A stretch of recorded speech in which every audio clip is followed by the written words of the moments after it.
Selanjutnya, pada tahap ini, guru mendorong peserta didik untuk dapat menanyakan tentang fungsi sosial, tokoh, karakter, serta alur cerita. Guru dapat memulai dengan menanyakan, so, are you satisfied with your work? Or do you have different opinion or answer? Would you like to find out the right ones? Or you can ask me or the class.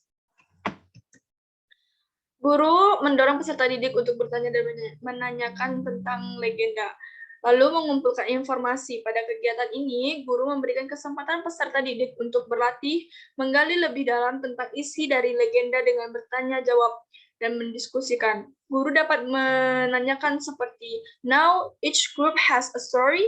One of you can read the story for the groups with the good intonations and pronunciations, and after that, check your group's understanding by discussing that short story like the previous task.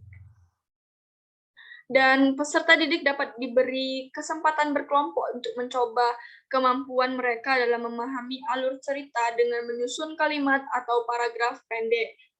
Lalu, peserta didik mencoba kemampuan mereka dalam unsur kebahasaan dengan memberikan tugas pada kelompok untuk mengisi rumpang dari sebuah legenda yang belum lengkap dengan kata-kata yang tepat. Lalu, menalar atau mengasosiasi. Nah, dalam hal ini, peserta didik bekerja kelompok untuk membandingkan legenda yang mereka dapatkan dari berbagai sumber. Dan guru dapat memulai dengan bertanya, now class, each of you have different legends. Sit your groups and analyze the context, the arrangements of the legends to find out about their similarities and difference. Dan kegiatan ini dapat diakhiri dengan laporan dari masing-masing kelompok tentang analisa mereka. Lalu mengkomunikasikan. Di sini guru diminta untuk peserta didik merangkum legenda yang mereka punya untuk kemudian dibandingkan di depan kelas. Seperti guru memulai dengan, can you find a legend you like? Well, to make it more interesting, I don't like you to rewrite and simplify it in your answer or in your way, and preferably with your own words.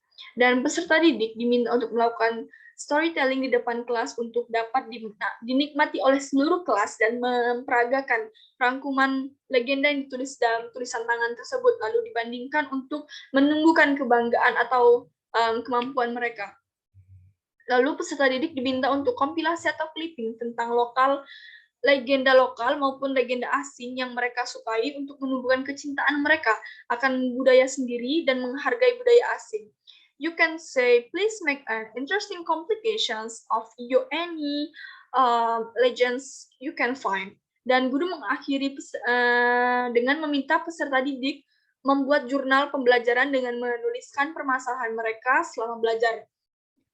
Lalu, kegiatan ini tidak hanya tentang legenda, kegiatan belajar bahasa Inggris juga dapat dilakukan dengan model discovering learning. Do you know about discovering learning?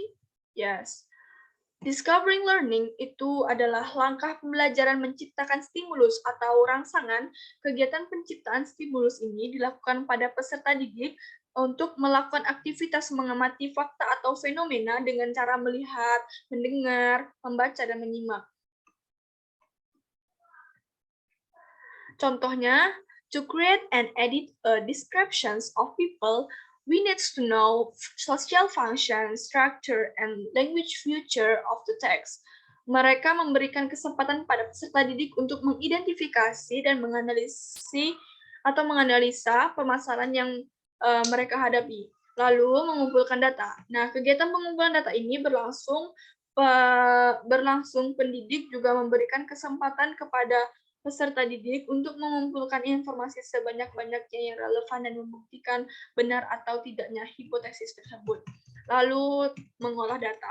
Nah, menurut Syah, tahun 2004, nomor 244, Pengolahan data merupakan kegiatan mengelola data dan informasi yang diperoleh para peserta didik, baik melalui wawancara, observasi, dan sebagainya. Lalu ditafsirkan semua informal secara hasil bacaan atau wawancara, atau juga bisa observasi, dan sebagainya. Selanjutnya, memverifikasi data. Pada tahap ini, peserta didik melakukan pemeriksaan secara cermat untuk membuktikan benar atau tidaknya hipotesis yang ditetapkan tadi dengan temuan alternatif yang dihubungkan dengan hasil data processing. Lalu, menarik kesimpulan. Tahap generalis atau menarik kesimpulan adalah proses menarik sebuah kesimpulan yang dapat dijadikan sebuah prinsip umum atau berlaku untuk semua kejadian atau masalah yang sama dengan memperhatikan hasil verifikasi.